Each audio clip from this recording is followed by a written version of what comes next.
Audiobooks for Everyone presents Black Beauty, The Autobiography of a Horse, by Anna Sewell. Part 2. Chapter 22. Earl Shall. The next morning after breakfast, Joe put Merrylegs into the mistress' low chaise to take him to the vicarage. He came first and said goodbye to us, and Merrylegs neighed to us from the yard. Then John put the saddle on Ginger and the leading rein on me, and rode us across the country about 15 miles to Earlshall Park, where the Earl of W. lived. There was a very fine house and a great deal of stabling. We went into the yard through a stone gateway, and John asked for Mr. York. It was some time before he came. He was a fine-looking, middle-aged man, and his voice said at once that he expected to be obeyed. He was very friendly and polite to John, and after giving us a slight look he called a groom to take us to our boxes, and invited John to take some refreshment. We were taken to a light, airy stable, and placed in boxes adjoining each other, where we were rubbed down and fed. In about half an hour John and Mr. York, who was to be our new coachman, came in to see us. "Now, Mr. Manley," he said, after carefully looking at us both, "I can see no fault in these horses, but we all know that horses have their peculiarities as well as men, and that sometimes they need different treatment. I should like to know if there is anything particular in either of these that you would like to mention." "Well," said John, "I don't believe there is a better pair of horses in the country, and right grieved I am to part with them, but they are not alike. The black one is the most perfect temper I ever knew. I suppose he has never known a hard word or a blow since he was foaled, and all his pleasure seems to be to do what you wish, but the chestnut, I fancy, must have had bad treatment. We heard as much from the dealer. She came to us snappish and suspicious, but when she found what sort of place ours was, it all went off by degrees. For 3 years I have never seen the smallest sign of temper, and if she is well treated there is not a better, more willing animal than she is. But she is naturally a more irritable constitution than the black horse. Flies tease her more, anything wrong in the harness frets her more, and if she were ill-used or unfairly treated she would not be unlikely to give tit for tat. You know that many high-mettled horses will do so." "Of course," said York, "I quite understand. But you know it is not easy in stables like these to have all the grooms just what they should be. I do my best, and there I must leave it. I'll remember what you have said about the mare." They were going out of the stable, when John stopped and said, "I had better mention that we have never used the check-rein with either of them. The black horse never had one on, and the dealer said it was the gag-bit that spoiled the other's temper." "Well," said York, "if they come here they must wear the check-rein. I prefer a loose rein myself, and his lordship is always very reasonable about horses, but my lady, that's another thing. She will have style, and if her carriage horses are not reined up tight she wouldn't look at them. I always stand out against the gag-bit, and shall do so, but it must be tight up when my lady rides." "I am sorry for it, very sorry," said John, "but I must go now, or I shall lose the train." He came round to each of us to pat and speak to us for the last time. His voice sounded very sad. I held my face close to him. That was all I could do to say goodbye, and then he was gone, and I have never seen him since. The next day Lord W. came to look at us. He seemed pleased with our appearance. "I have great confidence in these horses," he said, "from the character my friend Mr. Gordon has given me of them. Of course they are not a match in colour, but my idea is that they will do very well for the carriage while we are in the country. Before we go to London I must try to match Baron. The black horse, I believe, is perfect for riding." York then told him what John had said about us. "Well," said he, "you must keep an eye to the mare, and put the check-rein easy. I dare say they will do very well with a little humouring at first. I'll mention it to your lady." In the afternoon we were harnessed and put in the carriage, and as the stable clock struck 3 we were led round to the front of the house. It was all very grand, and 3 or 4 times as large as the old house at Birtwick, but not half so pleasant, if a horse may have an opinion. 2 footmen were standing ready, dressed in drab livery, with scarlet breeches and white stockings. Presently we heard the rustling sound of silk as my lady came down the flight of stone steps. She stepped round to look at us. She was a tall, proud-looking woman, and did not seem pleased about something, but she said nothing, and got into the carriage. This was the first time of wearing a check-rein, and I must say, though it certainly was a nuisance not to be able to get my head down now and then, it did not pull my head higher than I was accustomed to carry it. I felt anxious about Ginger, but she seemed to be quiet and content. The next day at 3 o'clock we were again at the door, and the footman as before, we heard the silk dress rustle and the lady came down the steps, and in an imperious voice she said, "York, you must put those horses' heads higher, they are not fit to be seen." York got down, and said very respectfully, "I beg your pardon, my lady, but these horses have not been reined up for 3 years, and my lord said it would be safer to bring them to it by degrees, but if your ladyship pleases I can take them up a little more." "Do so," she said. York came round to our heads and shortened the rein himself 1 hole, I think. Every little makes a difference, be it for better or worse, and that day we had a steep hill to go up. Then I began to understand what I had heard of. Of course, I wanted to put my head forward and take the carriage up with a will, as we had been used to do, but no, I had to pull with my head up now, and that took all the spirit out of me, and the strain came on my back and legs. When we came in, Ginger said, "Now you see what it is like, but this is not bad, and if it does not get much worse than this I shall say nothing about it, for we are very well treated here, but if they strain me up tight, why, let 'em look out. I can't bear it, and I won't." Day by day, hole by hole, our bearing reins were shortened, and instead of looking forward with pleasure to having my harness put on, as I used to do, I began to dread it. Ginger, too, seemed restless, though she said very little. At last I thought the worst was over. For several days there was no more shortening, and I determined to make the best of it and do my duty, though it was now a constant harass instead of a pleasure, but the worst was not come. Chapter 23. A Strike for Liberty. One day my lady came down later than usual, and the silk rustled more than ever. "Drive to the Duchess of B.S., she said, and then after a pause, "Are you never going to get those horses' heads up, York? Raise them at once and let us have no more of this humouring and nonsense." York came to me first, while the groom stood at Ginger's head. He drew my head back and fixed the rein so tight that it was almost intolerable. Then he went to Ginger, who was impatiently jerking her head up and down against the bit, as was her way now. She had a good idea of what was coming, and the moment York took the rein off the turret in order to shorten it, she took her opportunity and reared up so suddenly that York had his nose roughly hit and his hat knocked off. The groom was nearly thrown off his legs. At once they both flew to her head, but she was a match for them, and went on plunging, rearing, and kicking in a most desperate manner. At last she kicked right over the carriage pole and fell down, after giving me a severe blow on my near quarter. There is no knowing what further mischief she might have done had not York promptly sat himself down flat on her head to prevent her struggling, at the same time calling out, "Unbuckle the black horse. Run for the winch and unscrew the carriage pole. Cut the trace here, somebody, if you can't unhitch it." One of the footmen ran for the winch, and another brought a knife from the house. The groom soon set me free from Ginger and the carriage, and led me to my box. He just turned me in as I was and ran back to York. I was much excited by what had happened, and if I had ever been used to kick or rear I am sure I should have done it then. But I never had, and there I stood, angry, sore in my leg, my head still strained up to the turret on the saddle, and no power to get it down. I was very miserable and felt much inclined to kick the first person who came near me. Before long, however, Ginger was led in by 2 grooms, a good deal knocked about and bruised. York came with her and gave his orders, and then came to look at me. In a moment he let down my head. "Confound these check-reins," he said to himself. "I thought we should have some mischief soon. Master will be sorely vexed. But there, if a woman's husband can't rule her of course a servant can't, so I wash my hands of it, and if she can't get to the Duchess garden party I can't help it." York did not say this before the men, he always spoke respectfully when they were by. Now he felt me all over, and soon found the place above my hock where I had been kicked. It was swelled and painful. He ordered it to be sponged with hot water, and then some lotion was put on. Lord W. was much put out when he learned what had happened. He blamed York for giving way to his mistress, to which he replied that in future he would much prefer to receive his orders only from his lordship, but I think nothing came of it, for things went on the same as before.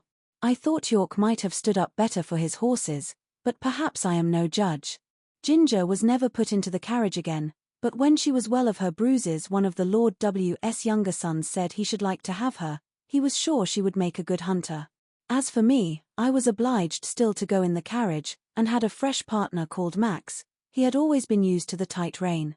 I asked him how it was he bore it. "Well," he said, "I bear it because I must, but it is shortening my life, and it will shorten yours too if you have to stick to it. "Do you think," I said, "that our masters know how bad it is for us?" "I can't say," he replied, "but the dealers and the horse doctors know it very well. I was at a dealer's once, who was training me and another horse to go as a pair. He was getting our heads up, as he said, a little higher and a little higher every day. A gentleman who was there asked him why he did so. "Because," said he, "people won't buy them unless we do.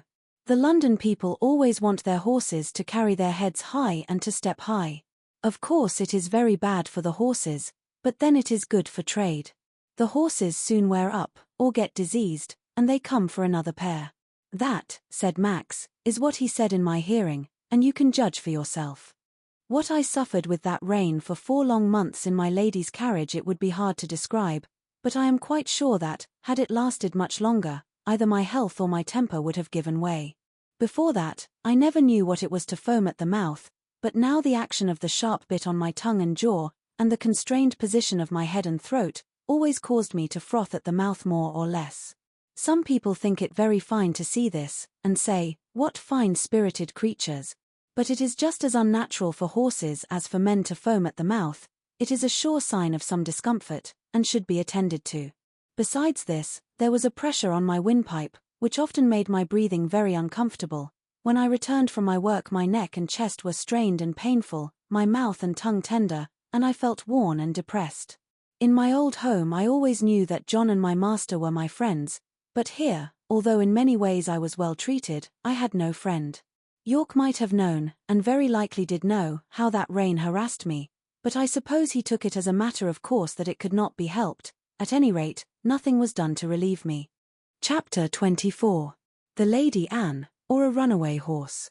Early in the spring, Lord W. and part of his family went up to London, and took York with them. I and Ginger and some other horses were left at home for use, and the head groom was left in charge. The Lady Harriet, who remained at the Hall, was a great invalid, and never went out in the carriage, and the lady and preferred riding on horseback with her brother or cousins. She was a perfect horsewoman, and as gay and gentle as she was beautiful. She chose me for her horse, and named me Black Auster. I enjoyed these rides very much in the clear cold air, sometimes with Ginger, sometimes with Lizzie. This Lizzie was a bright bay mare, almost thoroughbred, and a great favourite with the gentlemen, on account of her fine action and lively spirit, but Ginger, who knew more of her than I did, told me she was rather nervous. There was a gentleman of the name of Blantyre staying at the Hall. He always rode Lizzie, and praised her so much that one day Lady Anne ordered the side saddle to be put on her, and the other saddle on me. When we came to the door the gentleman seemed very uneasy. "How is this?" he said. "Are you tired of your good Black Auster?" "Oh, no, not at all," she replied, "but I am amiable enough to let you ride him for once, and I will try your charming Lizzie. You must confess that in size and appearance she is far more like a lady's horse than my own favourite. Do let me advise you not to mount her," he said. "She is a charming creature, but she is too nervous for a lady. I assure you, she is not perfectly safe. Let me beg you to have the saddles changed." "My dear cousin," said Lady Anne, laughing, "pray do not trouble your good careful head about me. I have been a horsewoman ever since I was a baby, and I have followed the hounds a great many times, though I know you do not approve of ladies hunting, but still that is the fact, and I intend to try this Lizzie that you gentlemen are all so fond of, so please help me to mount, like a good friend as you are." There was no more to be said. He placed her carefully on the saddle, looked to the bit and curb, gave the reins gently into her hand, and then mounted me. Just as we were moving off a footman came out with a slip of paper and message from the Lady Harriet. Would they ask this question for her at Dr. Ashley's, and bring the answer? The village was about a mile off, and the doctor's house was the last in it. We went along gaily enough till we came to his gate. There was a short drive up to the house between tall evergreens. Blantyre alighted at the gate, and was going to open it for Lady Anne, but she said, "I will wait for you here, and you can hang Auster's rein on the gate." He looked at her doubtfully. "I will not be 5 minutes," he said. "Oh, do not hurry yourself, Lizzie, and I shall not run away from you." He hung my rein on one of the iron spikes, and was soon hidden among the trees. Lizzie was standing quietly by the side of the road a few paces off, with her back to me. My young mistress was sitting easily with a loose rein, humming a little song. I listened to my rider's footsteps until they reached the house, and heard him knock at the door. There was a meadow on the opposite side of the road, the gate of which stood open. Just then some cart horses and several young colts came trotting out in a very disorderly manner, while a boy behind was cracking a great whip. The colts were wild and frolicsome, and one of them bolted across the road and blundered up against Liz's hind legs, and whether it was the stupid colt, or the loud cracking of the whip, or both together, I cannot say, but she gave a violent kick, and dashed off into a headlong gallop. It was so sudden that Lady Anne was nearly unseated, but she soon recovered herself. I gave a loud, shrill neigh for help. Again and again I neighed, pawing the ground impatiently, and tossing my head to get the rein loose. I had not long to wait. Blantyre came running to the gate. He looked anxiously about, and just caught sight of the flying figure, now far away on the road. In an instant he sprang to the saddle. I needed no whip, no spur, for I was as eager as my rider. He saw it, and giving me a free rein, and leaning a little forward, we dashed after them. For about 1.5 miles the road ran straight, and then bent to the right, after which it divided into 2 roads. Long before we came to the bend she was out of sight. Which way had she turned? A woman was standing at her garden gate, shading her eyes with her hand, and looking eagerly up the road. Scarcely drawing the rein, Blantyre shouted, "Which way?" "To the right," cried the woman, pointing with her hand, and away we went up the right-hand road. Then for a moment we caught sight of her, another bend and she was hidden again. Several times we caught glimpses, and then lost them. We scarcely seemed to gain ground upon them at all. An old road mender was standing near a heap of stones, his shovel dropped and his hands raised. As we came near he made a sign to speak. Blantyre drew the rein a little. To the common, sir, she has turned off there." I knew this common very well. It was for the most part very uneven ground, covered with heather and dark green furze bushes, with here and there a scrubby old thorn tree. There were also open spaces of fine short grass, with ant hills and mole turns everywhere, the worst place I ever knew for a headlong gallop. We had hardly turned on the common, when we caught sight again of the green habit flying on before us. My lady's hat was gone, and her long brown hair was streaming behind her. Her head and body were thrown back, as if she were pulling with all her remaining strength, and as if that strength were nearly exhausted. It was clear that the roughness of the ground had very much lessened Liz's speed, and there seemed a chance that we might overtake her. While we were on the high road, Blantyre had given me my head, but now, with a light hand and a practised eye, he guided me over the ground in such a masterly manner that my pace was scarcely slackened, and we were decidedly gaining on them. About halfway across the heath there had been a wide dike recently cut, and the earth from the cutting was cast up roughly on the other side. Surely this would stop them. But no, with scarcely a pause Lizzie took the leap, stumbled among the rough clods and fell. Blantyre groaned, "Now, Auster, do your best." He gave me a steady rein. I gathered myself well together and with one determined leap cleared both dike and bank. Motionless among the heather, with her face to the earth, lay my poor young mistress. Blantyre kneeled down and called her name. There was no sound. Gently he turned her face upward. It was ghastly white and the eyes were closed. "Annie, dear Annie, do speak." But there was no answer. He unbuttoned her habit, loosened her collar, felt her hands and wrist, then started up and looked wildly round him for help. At no great distance there were 2 men cutting turf, who, seeing Lizzie running wild without a rider, had left their work to catch her. Blantyre's halloo soon brought them to the spot. The foremost man seemed much troubled at the sight, and asked what he could do. "Can you ride?" "Well, sir, I bean't much of a horseman, but I'd risk my neck for the Lady Anne. She was uncommon good to my wife in the winter." "Then mount this horse, my friend, your neck will be quite safe, and ride to the doctor's and ask him to come instantly. Then on to the hall, tell them all that you know, and bid them send me the carriage, with Lady Anne's maid and help. I shall stay here." "All right, sir, I'll do my best, and I pray God the dear young lady may open her eyes soon." Then, seeing the other man, he called out, "Here, Joe, run for some water, and tell my missus to come as quick as she can to the Lady Anne." He then somehow scrambled into the saddle, and with a gee up and a clap on my sides with both his legs, he started on his journey, making a little circuit to avoid the dike. He had no whip, which seemed to trouble him, but my pace soon cured that difficulty, and he found the best thing he could do was to stick to the saddle and hold me in, which he did manfully. I shook him as little as I could help, but once or twice on the rough ground he called out, "Steady, whoa, steady." On the high road we were all right, and at the doctor's and the hall he did his errand like a good man and true. They asked him in to take a drop of something. "No, no," he said, "I'll be back to again by a short cut through the fields, and be there afore the carriage." There was a great deal of hurry and excitement after the news became known. I was just turned into my box, the saddle and bridle were taken off, and a cloth thrown over me. Ginger was saddled and sent off in great haste for Lord George, and I soon heard the carriage roll out of the yard. It seemed a long time before Ginger came back, and before we were left alone, and then she told me all that she had seen. "I can't tell much," she said. "We went a gallop nearly all the way, and got there just as the doctor rode up.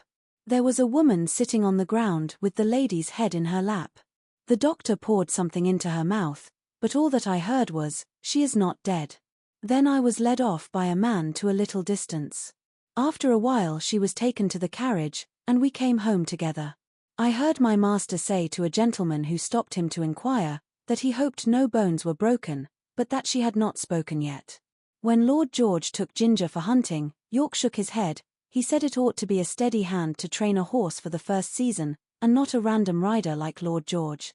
Ginger used to like it very much, but sometimes when she came back I could see that she had been very much strained, and now and then she gave a short cough. She had too much spirit to complain, but I could not help feeling anxious about her. 2 days after the accident Blantyre paid me a visit. He patted me and praised me very much. He told Lord George that he was sure the horse knew of Annie's danger as well as he did. "I could not have held him in if I would," said he. "She ought never to ride any other horse."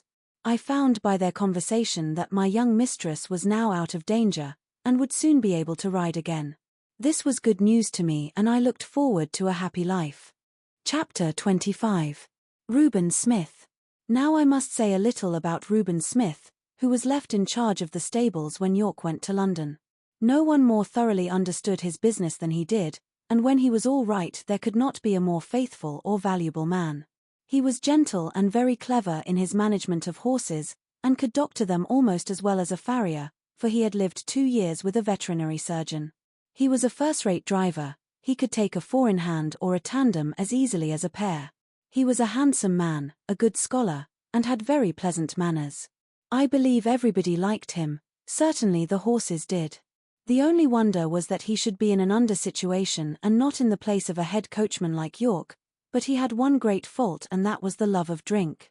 He was not like some men, always at it. He used to keep steady for weeks or months together, and then he would break out and have a bout of it, as York called it, and be a disgrace to himself, a terror to his wife, and a nuisance to all that had to do with him. He was, however, so useful that 2 or 3 times York had hushed the matter up and kept it from the Earl's knowledge, but one night, when Reuben had to drive a party home from a ball he was so drunk that he could not hold the reins, and a gentleman of the party had to mount the box and drive the ladies home. Of course, this could not be hidden, and Reuben was at once dismissed. His poor wife and little children had to turn out of the pretty cottage by the park gate and go where they could. Old Max told me all this, for it happened a good while ago, but shortly before Ginger and I came Smith had been taken back again. York had interceded for him with the Earl, who is very kind-hearted, and the man had promised faithfully that he would never taste another drop as long as he lived there. He had kept his promise so well that York thought he might be safely trusted to fill his place while he was away, and he was so clever and honest that no one else seemed so well fitted for it. It was now early in April, and the family was expected home some time in May. The light brougham was to be fresh done up, and as Colonel Blantyre was obliged to return to his regiment it was arranged that Smith should drive him to the town in it, and ride back. For this purpose he took the saddle with him, and I was chosen for the journey. At the station the colonel put some money into Smith's hand and bid him good-bye, saying, "Take care of your young mistress, Reuben, and don't let Black Horse to be hacked about by any random young prig that wants to ride him, keep him for the lady." We left the carriage at the maker's, and Smith rode me to the White Lion, and ordered the hostler to feed me well, and have me ready for him at 4 o'clock. A nail in one of my front shoes had started as I came along, but the hostler did not notice it till just about 4 o'clock. Smith did not come into the yard till 5, and then he said he should not leave till 6, as he had met with some old friends. The man then told him of the nail, and asked if he should have the shoe looked to. "No," said Smith, "that will be all right till we get home." He spoke in a very loud, offhand way, and I thought it very unlike him not to see about the shoe, as he was generally wonderfully particular about loose nails in our shoes. He did not come at 6 nor 7, nor 8, and it was nearly 9 o'clock before he called for me, and then it was with a loud, rough voice. He seemed in a very bad temper, and abused the hostler, though I could not tell what for. The landlord stood at the door and said, "Have a care, Mr. Smith," but he answered angrily with an oath, and almost before he was out of the town he began to gallop, frequently giving me a sharp cut with his whip, though I was going at full speed. The moon had not yet risen, and it was very dark. The roads were stony, having been recently mended. Going over them at this pace, my shoe became looser, and as we neared the turnpike gate it came off. If Smith had been in his right senses he would have been sensible of something wrong in my pace, but he was too drunk to notice. Beyond the turnpike was a long piece of road, upon which fresh stones had just been laid, large sharp stones, over which no horse could be driven quickly without risk of danger. Over this road, with one shoe gone, I was forced to gallop at my utmost speed, my rider meanwhile cutting into me with his whip, and with wild curses urging me to go still faster. Of course my shoeless foot suffered dreadfully, the hoof was broken and split down to the very quick, and the inside was terribly cut by the sharpness of the stones. This could not go on, no horse could keep his footing under such circumstances, the pain was too great. I stumbled, and fell with violence on both my knees. Smith was flung off by my fall, and, owing to the speed I was going at, he must have fallen with great force. I soon recovered my feet and limped to the side of the road, where it was free from stones. The moon had just risen above the hedge, and by its light I could see Smith lying a few yards beyond me. He did not rise, he made one slight effort to do so, and then there was a heavy groan. I could have groaned, too, for I was suffering intense pain both from my foot and knees, but horses are used to bear their pain in silence. I uttered no sound, but I stood there and listened. One more heavy groan from Smith, but though he now lay in the full moonlight I could see no motion. I could do nothing for him nor myself, but, oh, how I listened for the sound of horse, or wheels, or footstep. The road was not much frequented, and at this time of the night we might stay for hours before help came to us. I stood watching and listening. It was a calm, sweet April night. There were no sounds but a few low notes of a nightingale, and nothing moved but the white clouds near the moon and a brown owl that flitted over the hedge. It made me think of the summer nights long ago, when I used to lie beside my mother in the green pleasant meadow at Farmer Gray's. Chapter 26. How it ended. It must have been nearly midnight when I heard at a great distance the sound of a horse's feet. Sometimes the sound died away, then it grew clearer again and nearer. The road to Earlshall led through woods that belonged to the Earl. The sound came in that direction, and I hoped it might be someone coming in search of us. As the sound came nearer and nearer I was almost sure I could distinguish Ginger's step, a little nearer still, and I could tell she was in the dog-cart.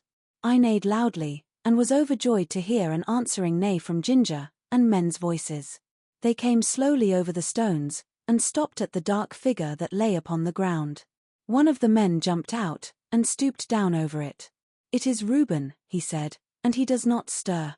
The other man followed, and bent over him. "He's dead," he said, "feel how cold his hands are." They raised him up, but there was no life, and his hair was soaked with blood. They laid him down again, and came and looked at me. They soon saw my cut knees. "Why, the horse has been down and thrown him. Who would have thought the black horse would have done that? Nobody thought he could fall. Reuben must have been lying here for hours. Odd, too, that the horse has not moved from the place." Robert then attempted to lead me forward. I made a step, but almost fell again. "Halloo! He's bad in his foot as well as his knees. Look here, his hoof is cut all to pieces. He might well come down, poor fellow. I tell you what, Ned, I'm afraid it hasn't been all right with Reuben. Just think of his riding a horse over these stones without a shoe. Why, if he had been in his right senses he would just as soon have tried to ride him over the moon. I'm afraid it has been the old thing over again. Poor Susan. She looked awfully pale when she came to my house to ask if he had not come home. She made believe she was not a bit anxious, and talked of a lot of things that might have kept him. But for all that she begged me to go and meet him. But what must we do? There's the horse to get home as well as the body, and that will be no easy matter. Then followed a conversation between them, till it was agreed that Robert, as the groom, should lead me, and that Ned must take the body. It was a hard job to get it into the dog-cart, for there was no one to hold Ginger, but she knew as well as I did what was going on, and stood as still as a stone. I noticed that, because, if she had a fault, it was that she was impatient in standing. Ned started off very slowly with his sad load, and Robert came and looked at my foot again, then he took his handkerchief and bound it closely round, and so he led me home. I shall never forget that night walk. It was more than 3 miles. Robert led me on very slowly, and I limped and hobbled on as well as I could with great pain. I am sure he was sorry for me, for he often patted and encouraged me, talking to me in a pleasant voice. At last I reached my own box, and had some corn, and after Robert had wrapped up my knees in wet cloths, he tied up my foot in a bran poultice, to draw out the heat and cleanse it before the horse doctor saw it in the morning, and I managed to get myself down on the straw, and slept in spite of the pain. The next day after the farrier had examined my wounds, he said he hoped the joint was not injured, and if so, I should not be spoiled for work, but I should never lose the blemish. I believe they did the best to make a good cure, but it was a long and painful one. Proud flesh, as they called it, came up in my knees, and was burned out with caustic, and when at last it was healed, they put a blistering fluid over the front of both knees to bring all the hair off. They had some reason for this, and I suppose it was all right. As Smith's death had been so sudden, and no one was there to see it, there was an inquest held. The landlord and hostler at the White Lion, with several other people, gave evidence that he was intoxicated when he started from the inn. The keeper of the toll gate said he rode at a hard gallop through the gate, and my shoe was picked up among the stones, so that the case was quite plain to them, and I was cleared of all blame. Everybody pitied Susan. She was nearly out of her mind. She kept saying over and over again, "Oh, he was so good, so good. It was all that cursed drink. Why will they sell that cursed drink? Oh Reuben, Reuben." So she went on till after he was buried, and then, as she had no home or relations, she, with her 6 little children, was obliged once more to leave the pleasant home by the tall oak trees, and go into that great gloomy Union house. Chapter 27. Ruined and going downhill. As soon as my knees were sufficiently healed I was turned into a small meadow for a month or 2, no other creature was there, and though I enjoyed the liberty and the sweet grass, yet I had been so long used to society that I felt very lonely. Ginger and I had become fast friends, and now I missed her company extremely. I often neighed when I heard horses' feet passing in the road, but I seldom got an answer, till one morning the gate was opened, and who should come in but dear old Ginger. The man slipped off her halter, and left her there.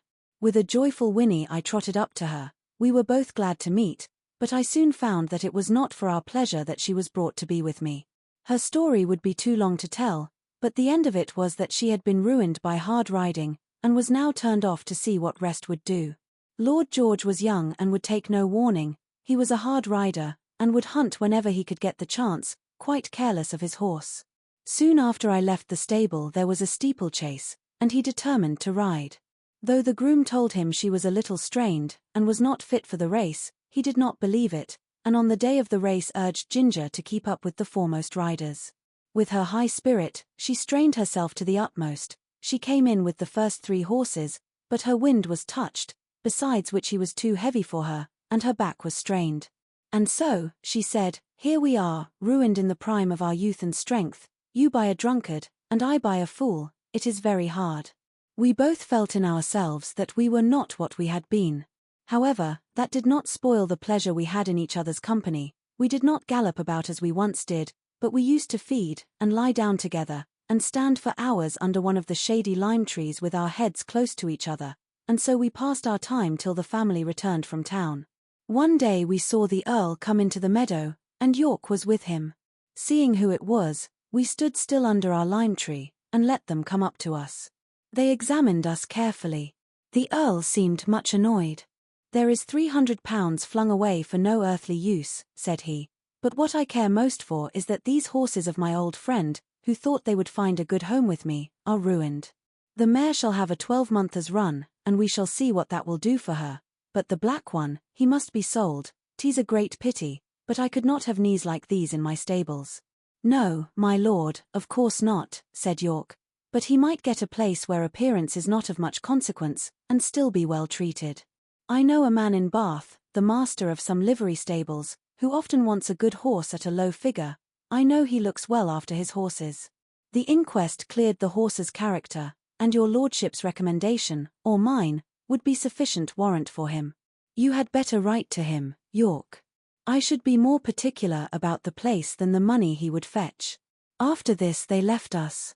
"They'll soon take you away," said Ginger, "and I shall lose the only friend I have, and most likely we shall never see each other again. 'Tis a hard world." About a week after this Robert came into the field with a halter, which he slipped over my head, and led me away. There was no leave-taking of Ginger. We neighed to each other as I was led off, and she trotted anxiously along by the hedge, calling to me as long as she could hear the sound of my feet. Through the recommendation of York, I was bought by the master of the livery stables. I had to go by train, which was new to me, and required a good deal of courage the first time, but as I found the puffing, rushing, whistling, and, more than all, the trembling of the horsebox in which I stood did me no real harm, I soon took it quietly. When I reached the end of my journey I found myself in a tolerably comfortable stable, and well attended to. These stables were not so airy and pleasant as those I had been used to. The stalls were laid on a slope instead of being level, and as my head was kept tied to the manger, I was obliged always to stand on the slope, which was very fatiguing. Men do not seem to know yet that horses can do more work if they can stand comfortably and can turn about. However, I was well fed and well cleaned, and, on the whole, I think our master took as much care of us as he could. He kept a good many horses and carriages of different kinds for hire. Sometimes his own men drove them, at others, the horse and chaise were let to gentlemen or ladies who drove themselves. Chapter 28. A Job Horse and His Drivers. Hitherto I had always been driven by people who at least knew how to drive, but in this place I was to get my experience of all the different kinds of bad and ignorant driving to which we horses are subjected, for I was a job horse, and was let out to all sorts of people who wished to hire me, and as I was good-tempered and gentle, I think I was oftener let out to the ignorant drivers than some of the other horses, because I could be depended upon.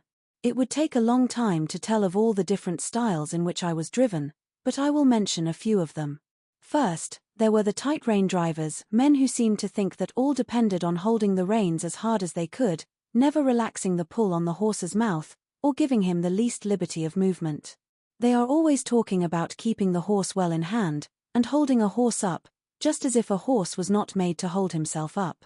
Some poor, broken-down horses, whose mouths have been made hard and insensible by just such drivers as these, may, perhaps, find some support in it, but for a horse who can depend upon his own legs, and who has a tender mouth and is easily guided, it is not only tormenting, but it is stupid. Then there are the loose-rein drivers, who let the reins lie easily on our backs, and their own hand rest lazily on their knees. Of course, such gentlemen have no control over a horse, if anything happens suddenly. If a horse shies, or starts, or stumbles, they are nowhere, and cannot help the horse or themselves till the mischief is done. Of course, for myself I had no objection to it, as I was not in the habit either of starting or stumbling, and had only been used to depend on my driver for guidance and encouragement. Still, one likes to feel the rein a little in going downhill, and likes to know that one's driver is not gone to sleep. Besides, a slovenly way of driving gets a horse into bad and often lazy habits, and when he changes hands he has to be whipped out of them with more or less pain and trouble. Squire Gordon always kept us to our best paces and our best manners. He said that spoiling a horse and letting him get into bad habits was just as cruel as spoiling a child, and both had to suffer for it afterward. Besides, these drivers are often careless altogether, and will attend to anything else more than their horses. I went out in the phaeton one day with one of them. He had a lady and 2 children behind. He flopped the reins about as we started, and of course gave me several unmeaning cuts with the whip, though I was fairly off. There had been a good deal of road mending going on, and even where the stones were not freshly laid down there were a great many loose ones about. My driver was laughing and joking with the lady and the children, and talking about the country to the right and the left, but he never thought it worth while to keep an eye on his horse or to drive on the smoothest parts of the road, and so it easily happened that I got a stone in one of my 4 feet. Now, if Mr. Gordon or John, or in fact any good driver, had been there, he would have seen that something was wrong before I had gone 3 paces. Or even if it had been dark, a practiced hand would have felt by the rain that there was something wrong in the step, and they would have got down and picked out the stone. But this man went on laughing and talking, while at every step the stone became more firmly wedged between my shoe and the frog of my foot. The stone was sharp on the inside and round on the outside, which, as everyone knows, is the most dangerous kind that a horse can pick up, at the same time cutting his foot and making him most liable to stumble and fall. Whether the man was partly blind or only very careless I can't say, but he drove me with that stone in my foot for a good half-mile before he saw anything. By that time I was going so lame with the pain that at last he saw it, and called out, "Well, here's a go. Why, they have sent us out with a lame horse. What a shame." He then chucked the reins and flipped about with the whip, saying, "Now, then, it's no use playing the old soldier with me. There's the journey to go, and it's no use turning lame and lazy." Just at this time a farmer came riding up on a brown cob. He lifted his hat and pulled up. "I beg your pardon, sir," he said, "but I think there is something the matter with your horse. He goes very much as if he had a stone in his shoe. If you will allow me, I will look at his feet. These loose scattered stones are confounded dangerous things for the horses." "He's a hired horse," said my driver. "I don't know what's the matter with him, but it is a great shame to send out a lame beast like this." The farmer dismounted, and slipping his rein over his arm at once took up my near foot. "Bless me, there's a stone. Lame. I should think so." At first he tried to dislodge it with his hand, but as it was now very tightly wedged he drew a stone pick out of his pocket, and very carefully and with some trouble got it out. Then holding it up he said, "There, that's the stone your horse had picked up. It is a wonder he did not fall down and break his knees into the bargain." "Well, to be sure," said my driver, "that is a queer thing. I never knew that horses picked up stones before." "Didn't you?" said the farmer rather contemptuously. "But they do, though, and the best of them will do it, and can't help it sometimes on such roads as these. And if you don't want to lame your horse you must look sharp and get them out quickly. This foot is very much bruised," he said, setting it gently down and patting me. "If I might advise, sir, you had better drive him gently for a while. The foot is a good deal hurt, and the lameness will not go off directly." Then mounting his cob and raising his hat to the lady he trotted off. When he was gone my driver began to flop the reins about and whip the harness, by which I understood that I was to go on, which of course I did, glad that the stone was gone, but still in a good deal of pain. This was the sort of experience we job horses often came in for. Chapter 29. Cockneys. Then there is the steam engine style of driving. These drivers were mostly people from towns, who never had a horse of their own and generally travelled by rail. They always seemed to think that a horse was something like a steam engine, only smaller. At any rate, they think that if only they pay for it a horse is bound to go just as far and just as fast and with just as heavy a load as they please. And be the roads heavy and muddy, or dry and good, be they stony or smooth, uphill or downhill, it is all the same, on, one must go, at the same pace, with no relief and no consideration. These people never think of getting out to walk up a steep hill. Oh, no, they have paid to ride, and ride they will. The horse. Oh, he's used to it. What were horses made for, if not to drag people uphill? Walk. A good joke indeed. And so the whip is plied and the rein is chucked, and often a rough, scolding voice cries out, "Go along, you lazy beast." And then another slash of the whip, when all the time we are doing our very best to get along, uncomplaining and obedient, though often sorely harassed and downhearted. This steam engine style of driving wears us up faster than any other kind. I would far rather go 20 miles with a good considerate driver than I would go 10 with some of these. It would take less out of me. Another thing, they scarcely ever put on the brake, however steep the downhill may be, and thus bad accidents sometimes happen, or if they do put it on, they often forget to take it off at the bottom of the hill, and more than once I have had to pull halfway up the next hill, with one of the wheels held by the brake, before my driver chose to think about it, and that is a terrible strain on a horse. Then these cockneys, instead of starting at an easy pace, as a gentleman would do, generally set off at full speed from the very stable-yard, and when they want to stop, they first whip us, and then pull up so suddenly that we are nearly thrown on our haunches, and our mouths jagged with the bit. They call that pulling up with a dash, and when they turn a corner they do it as sharply as if there were no right side or wrong side of the road. I well remember one spring evening I and Rory had been out for the day. Rory was the horse that mostly went with me when a pair was ordered, and a good honest fellow he was. We had our own driver, and as he was always considerate and gentle with us, we had a very pleasant day. We were coming home at a good smart pace, about twilight. Our road turned sharp to the left, but as we were close to the hedge on our own side, and there was plenty of room to pass, our driver did not pull us in. As we neared the corner, I heard a horse and 2 wheels coming rapidly down the hill toward us. The hedge was high, and I could see nothing, but the next moment we were upon each other. Happily for me, I was on the side next the hedge. Rory was on the left side of the pole, and had not even a shaft to protect him. The man who was driving was making straight for the corner, and when he came in sight of us he had no time to pull over to his own side. The whole shock came upon Rory. The gig shaft ran right into the chest, making him stagger back with a cry that I shall never forget. The other horse was thrown upon his haunches and one shaft broken. It turned out that it was a horse from our own stables, with the high-wheeled gig that the young men were so fond of. The driver was one of those random, ignorant fellows, who don't even know which is their own side of the road, or, if they know, don't care. And there was poor Rory with his flesh torn open and bleeding, and the blood streaming down.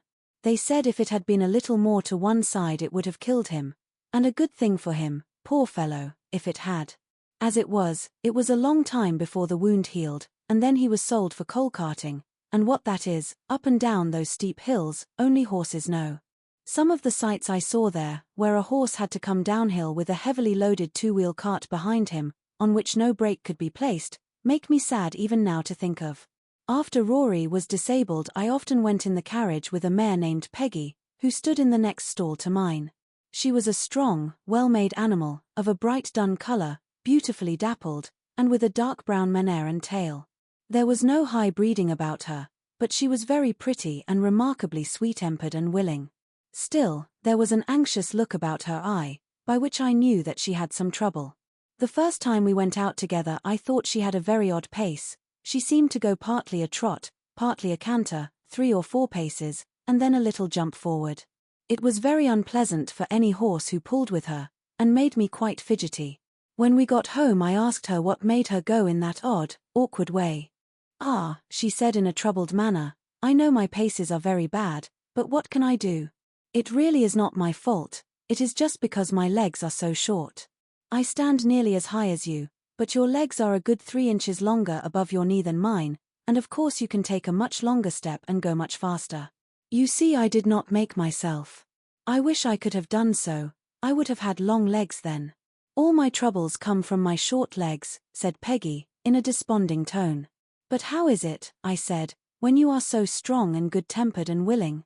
"Why, you see," said she, "men will go so fast, and if one can't keep up to other horses it is nothing but whip, whip, whip, all the time. And so I have had to keep up as I could, and have got into this ugly shuffling pace. It was not always so. When I lived with my first master I always went a good regular trot, but then he was not in such a hurry. He was a young clergyman in the country, and a good, kind master he was. He had 2 churches a good way apart, and a great deal of work, but he never scolded or whipped me for not going faster. He was very fond of me. I only wish I was with him now, but he had to leave and go to a large town, and then I was sold to a farmer. Some farmers, you know, are capital masters, but I think this one was a low sort of man. He cared nothing about good horses or good driving, he only cared for going fast. I went as fast as I could, but that would not do, and he was always whipping, so I got into this way of making a spring forward to keep up. On market nights he used to stay very late at the inn, and then drive home at a gallop. One dark night he was galloping home as usual, when all of a sudden the wheel came against some great heavy thing in the road, and turned the gig over in a minute. He was thrown out and his arm broken, and some of his ribs, I think. At any rate, it was the end of my living with him, and I was not sorry. But you see it will be the same everywhere for me, if men must go so fast. I wish my legs were longer. Poor Peggy! I was very sorry for her, and I could not comfort her, for I knew how hard it was upon slow-paced horses to be put with fast ones. All the whipping comes to their share, and they can't help it. She was often used in the phaeton, and was very much liked by some of the ladies, because she was so gentle, and some time after this she was sold to two ladies who drove themselves, and wanted a safe, good horse. I met her several times out in the country, going a good steady pace, and looking as gay and contented as a horse could be. I was very glad to see her, for she deserved a good place. After she left us, another horse came in her stead. He was young, and had a bad name for shying and starting, by which he had lost a good place. I asked him what made him shy. "Well, I hardly know," he said.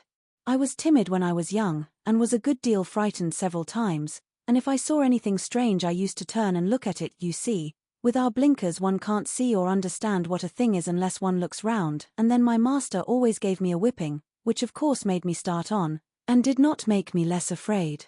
I think if he would have let me just look at things quietly, and see that there was nothing to hurt me, it would have been all right, and I should have got used to them." One day an old gentleman was riding with him, and a large piece of white paper or rag blew across just on one side of me. I shied and started forward. My master as usual whipped me smartly, but the old man cried out, "You're wrong, you're wrong.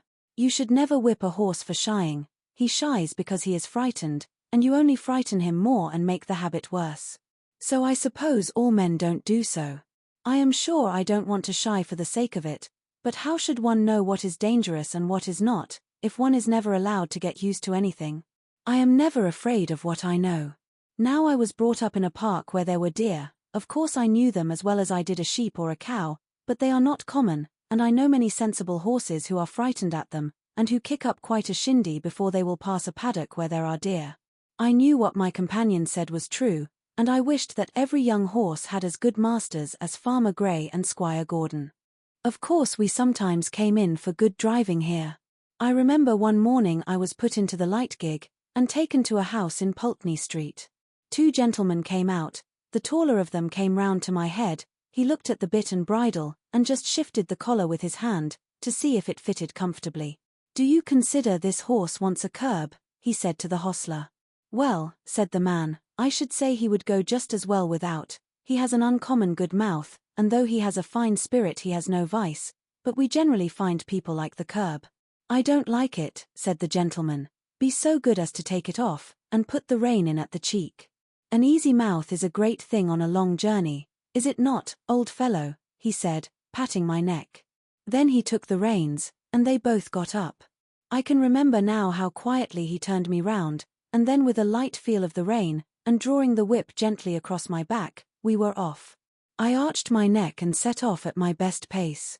I found I had someone behind me who knew how a good horse ought to be driven.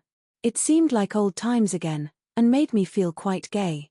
This gentleman took a great liking to me, and after trying me several times with the saddle he prevailed upon my master to sell me to a friend of his, who wanted a safe, pleasant horse for riding. And so it came to pass that in the summer I was sold to Mr. Barry. Chapter 30. A Thief. My new master was an unmarried man. He lived at Bath, and was much engaged in business. His doctor advised him to take horse exercise, and for this purpose he bought me. He hired a stable a short distance from his lodgings, and engaged a man named Filcher as groom. My master knew very little about horses, but he treated me well, and I should have had a good and easy place but for circumstances of which he was ignorant. He ordered the best hay with plenty of oats, crushed beans, and bran, with vetches, or ryegrass, as the man might think needful. I heard the master give the order, so I knew there was plenty of good food, and I thought I was well off. For a few days all went on well.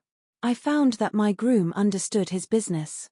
He kept the stable clean and airy, and he groomed me thoroughly, and was never otherwise than gentle.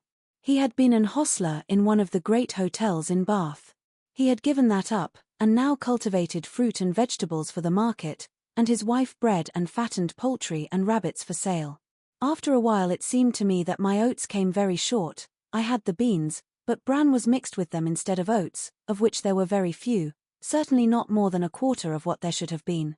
In 2 or 3 weeks this began to tell upon my strength and spirits. The grass food, though very good, was not the thing to keep up my condition without corn.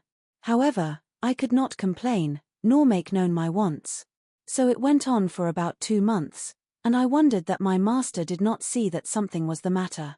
However, one afternoon he rode out into the country to see a friend of his, a gentleman farmer, who lived on the road to Wells. This gentleman had a very quick eye for horses, and after he had welcomed his friend he said, casting his eye over me, "It seems to me, Barry, that your horse does not look so well as he did when you first had him. Has he been well?" "Yes, I believe so," said my master, "but he is not nearly so lively as he was. My groom tells me that horses are always dull and weak in the autumn, and that I must expect it." "Autumn? Fiddlesticks," said the farmer. "Why, this is only August, and with your light work and good food he ought not to go down like this, even if it was autumn. How do you feed him?" My master told him. The other shook his head slowly, and began to feel me over. "I can't say who eats your corn, my dear fellow, but I am much mistaken if your horse gets it. Have you ridden very fast?" "No, very gently." "Then just put your hand here," said he, passing his hand over my neck and shoulder. "He is as warm and damp as a horse just come up from grass. I advise you to look into your stable a little more. I hate to be suspicious, and, thank heaven, I have no cause to be, for I can trust my men, present or absent, but there are mean scoundrels, wicked enough to rob a dumb beast of his food. You must look into it. And turning to his man, who had come to take me, give this horse a right good feed of bruised oats, and don't stint him." Dumb beast. Yes, we are, but if I could have spoken I could have told my master where his oats went to. My groom used to come every morning about 6 o'clock, and with him a little boy, who always had a covered basket with him. He used to go with his father into the harness room, where the corn was kept, and I could see them, when the door stood ajar, fill a little bag with oats out of the bin, and then he used to be off. 5 or 6 mornings after this, just as the boy had left the stable, the door was pushed open, and a policeman walked in, holding the child tight by the arm. Another policeman followed, and locked the door on the inside, saying, "Show me the place where your father keeps his rabbit's food." The boy looked very frightened and began to cry, but there was no escape, and he led the way to the corn bin. Here the policeman found another empty bag like that which was found full of oats in the boy's basket. Filcher was cleaning my feet at the time, but they soon saw him, and though he blustered a good deal they walked him off to the lockup, and his boy with him. I heard afterward that the boy was not held to be guilty, but the man was sentenced to prison for 2 months. Chapter 31. A humbug. My master was not immediately suited, but in a few days my new groom came. He was a tall, good-looking fellow enough, but if ever there was a humbug in the shape of a groom, Alfred Smirk was the man. He was very civil to me, and never used me ill. In fact, he did a great deal of stroking and patting when his master was there to see it.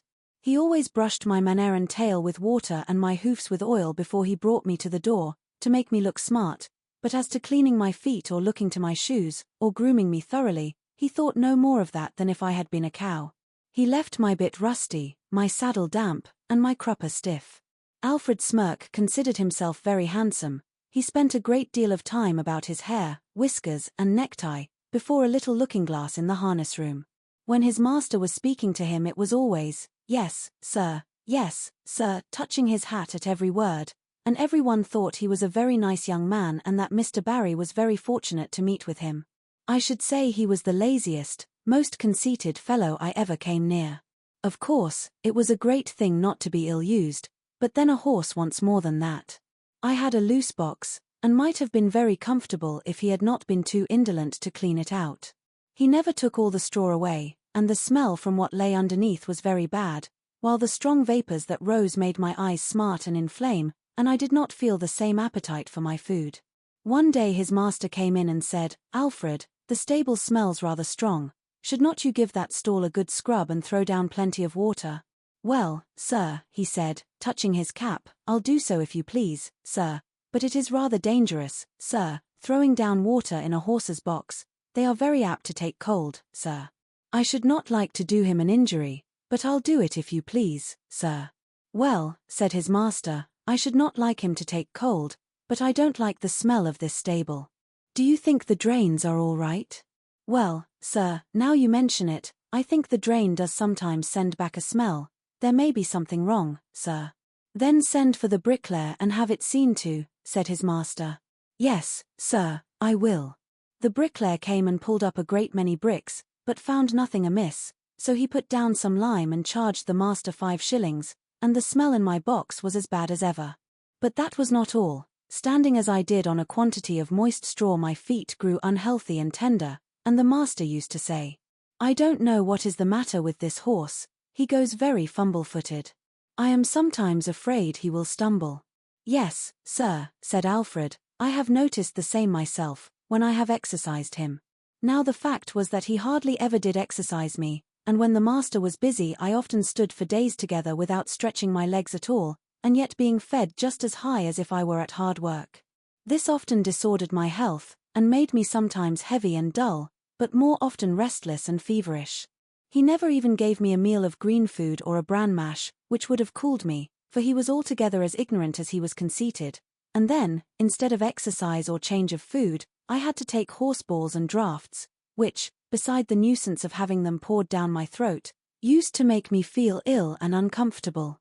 One day my feet were so tender that, trotting over some fresh stones with my master on my back, I made 2 such serious stumbles that, as he came down Lansdowne into the city, he stopped at the farrier's, and asked him to see what was the matter with me.